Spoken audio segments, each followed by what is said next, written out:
I'm back with Todd Saul, and today we're talking about bed leveling. Todd, what do we need to know about bed leveling? All right, so this is an Ender 3S1. Um, so the thing that I found is when I first started printing, it would constantly go out Hmm. of whack, and I'd have to level the bed just about every print. Okay. So the first thing that I realized is, when we level the bed, what we're really doing is we're leveling the X and the Y axes. Hmm. So what happened with me, my bed was a little loose. Hmm. So getting everything sound and tight initially is going to help keep the printer, Even. even, and you won't have to level the bed quite as often.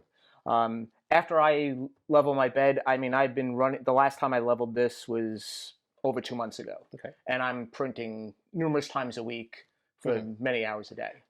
So I think if you don't know, what happens is just use, right? Use over time. Your bed just becomes unleveled as you print over and over and over again. Yeah, I mean, they're moving parts. So over time, things are going to become loose. So once a week, I do check to make sure everything is tight, that nothing has come loose. But when I first started having to level this all the time, it was because the X and the Y axes, I could actually move the bed by hand. Hmm. So once I resolved that, it really solved a lot of problems for me. So what are the few things we need to know, right? What are the things Okay, so you need to so keep in so mind? what's worked for me is starting with a sound platform first Hmm. is really paramount, right? So start with that. Turn the machine on. Hmm. I do preheat it to my PLA settings. Okay. I mainly print in PLA, Okay. and I do that just so the bed itself gets hot, the Warms nozzle up. gets hot. It's at operating Hmm. temperature, right? Um, I then auto home the machine, Okay. so it sets it to a normal. No, and this one has sensors, right? Yeah, so this one has an auto. Am I Uh, am, am I jumping ahead? no, no. Okay. So this one has an auto. So I think the one thing is some people think that just because it has an auto Hmm. leveler sensor that you don't need to level the Level. bed. Right. I always manually level The the bed. bed initially. Hmm. What the auto sensor, from what I understand, is really about, what it'll do is it'll create a mesh throughout the whole bed to deal with any small Right. imperfections. Slight Okay. inconsistencies in the leveling. Yeah. So, but the more you can get your bed level Hmm. initially, the Hmm. better off you are. Okay. So once I auto home the machine, I then go into the settings and I disable the stepper motors, Okay. so I could actually move Everything around. the extruder around. I could actually move the bed around, Hmm.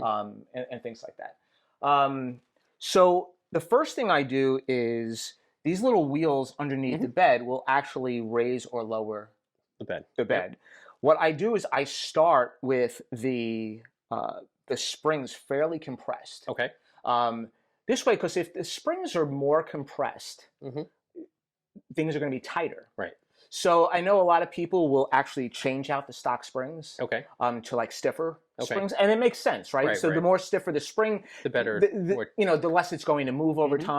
time. These are still Right. the stock springs. Hmm. I haven't changed them out. And I think that's a good point too, right? These are parts on a moving machine. Those springs, same thing. They're going to lose their elasticity or their compression, right? Yeah. Over time, over use, especially if you're printing a lot or you're doing production runs of 3D prints. Yeah, I mean, some people will use thicker springs. I've even seen some guys using, they're almost like rubber Okay. spacers. Oh, okay. Almost like a shock, Yeah, like one of in a those. sense, Okay. because it actually will help keep things fairly compressed. Um, I'm just using the same stock springs that the Hmm. machine came with, but I do start with the bed and all the way down, so the springs are fairly compressed. Hmm. And then I'll move the dials up a little bit, so Okay. there's a little bit of play, so that when I'm adjusting, I can go up or down a little bit. Okay. Okay. Um, so once I have that set up, I set my extruder to 0 to kind of get everything set to go. And then what I start to do is I will bring the extruder over Hmm. each corner Right. where the screw is, and just have a small gap. Okay. And I just move it So you're across making each, sure there's a little bit of just a little clearance, bit, a little just bit to of kind of clearance. start the Okay. process. I do that to all four corners. Once I have that, um, similar to what you had showed me a while back with the resin printer of Uh-huh. using a piece of paper, we can use the same thing. Right. But I use a feeler gauge. Okay. And the only reason why is I had these. Okay. Being a musician, I use these to set my guitars and my basses. So basically, once you have your space, you're able to you're sliding that under. Is that what Yeah, you're saying? exactly. Okay. So basically, I then use these wheels underneath the bed. Mhm. I'll use a feeler gauge or a piece of paper, whichever you choose Right. to do, and get it where, again, same thing. Mhm. Like other printers, you are looking for some drag Right, but in not between the crazy. nozzle, right? But you want to feel some Right. resistance. If you're tearing your paper, it is not good. Right. Yeah, I mean, with the paper, you want to be able to really not be able to push it all Right. the way in just on its own, but you want to feel that drag, Right. right? And then I'll go from one corner to the next, Mhm. and I'll do the same thing on that corner. Then I'll go to the next corner Mhm. and the next corner, and come back to where I started. I don't check in between. Okay. And the reason why I don't is these are the adjustment points. Mhm. So unless the bed is Right. not straight, Mhm. which can cause problems onto itself, Yep. there's nothing I can adjust in the middle. Right. So right. my adjustment points are really in the corners, and I do make sure that the nozzle is pretty much over the screw, right? Yeah. And then once I do that, so I'll do it once, Mhm. but then I'll do it a second time because every time you touch one of the adjustments, it's going to throw the others Yeah. a little bit out of Yeah. whack. So I'll usually go around twice. I found that I don't need to go Mhm. more than twice. Um, you know, I guess it depends on you, but I mean, Right. two has worked for me. And I think you talk about the adjusting knobs, and I think one of the things I learned, and maybe you could talk a little bit more about this, is when you adjust this corner, it doesn't mean this gets tighter. It means that goes up a little bit, right? Yeah. Because of the way the axis is. So if you're changing one, you're changing the dynamic of the whole board to some degree, of the whole platform. Yeah, and that is why I go around twice. So I mean, you got to remember the bed itself is really free floating, and Right. it just has the springs underneath that is using to stabilize it. Right. Okay, so if I bring this corner down, right, it's going to tilt The other corner up. the other corner up, Right. and that's why I go from corner to corner, Mhm. get it fairly to the point where Right, I need it based on what using paper or a feeler gauge, Right. and then I'll go around again, and then it sort of fine tunes it. I really have found that I never really needed to go more than twice. Okay. Once I go and do that twice, I hit auto home again. It brings it to the center. It adjusts that. I then do check to see what the gap is in the middle, Right. just to see if it is. if the bed is out of alignment, and if it is, as long as it's really less than a millimeter, Right. you should be should okay. be good. Mhm.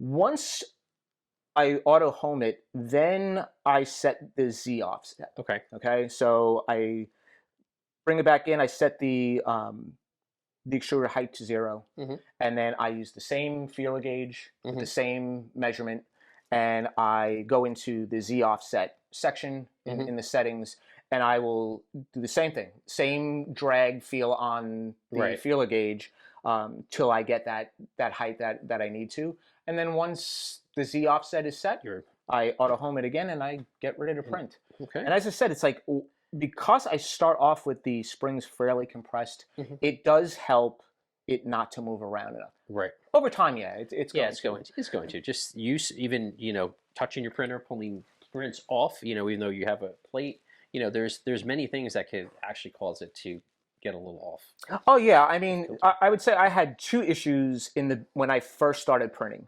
The very first issue I had was, like an idiot, I removed the filament when it was not hot enough. Right. And what that caused, it actually caused the Teflon tubing inside the extruder to get damaged, and I Mhm. didn't realize that. So Okay. every time I printed and removed the filament Mhm. after that, Mhm. the filament got jammed, and I Right. wound up having to open up the extruder, clear the jam, Oof. put the extruder back together. Which is not fun. No, I can definitely agree with that. But then since I touched the extruder, Mhm. I then had to re-level the bed. Right. So I became pretty good Right. at leveling the bed very quickly. Right. And I think you bring up a good point with actually removing your filament because I think everyone runs into this, right? What happens is sometimes you print something, you got a long print. It's 10 hours, right? You're going to walk away from it. It's going to stop printing, right? The bed on these things stay hot, but the nozzle doesn't. It cools down. Yeah, I mean, So, on this particular printer, as soon as the print is done and the extruder comes up and moves off center and away from the print, the nozzle temperature starts going right. down. And so what you should always do is when you remove your PLA, to Todd's point, bring it back up to Yeah, prepare, right? Prepare for PLA. It gets it back up to 200 degrees, and you're easily able to hit your release and slide your PLA out. yeah, and what I wind up doing is I'll use the manual release on my extruder. I'll push it down Hmm. slightly, Hmm. and then I'll yank it And out yank it out. after that. So and ever since then I've had Hmm. no issues. But what I did do is I did replace the Teflon tubing with a much better Right. tubing. This one just made by Capricorn. I know they make quite a bit. Hmm.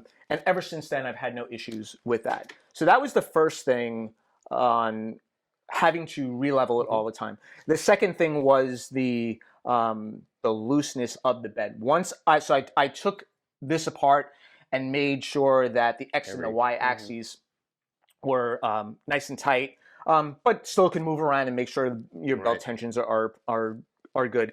And once I did that and leveled it, I could go 2-3 months and not have to re-level the bed. That's awesome, guys. So lot of good points here on leveling your printer bed. Guys, make sure for more other 3D printing tips, you like and follow Todd, and you make sure you follow me because we have a lot of good stuff coming.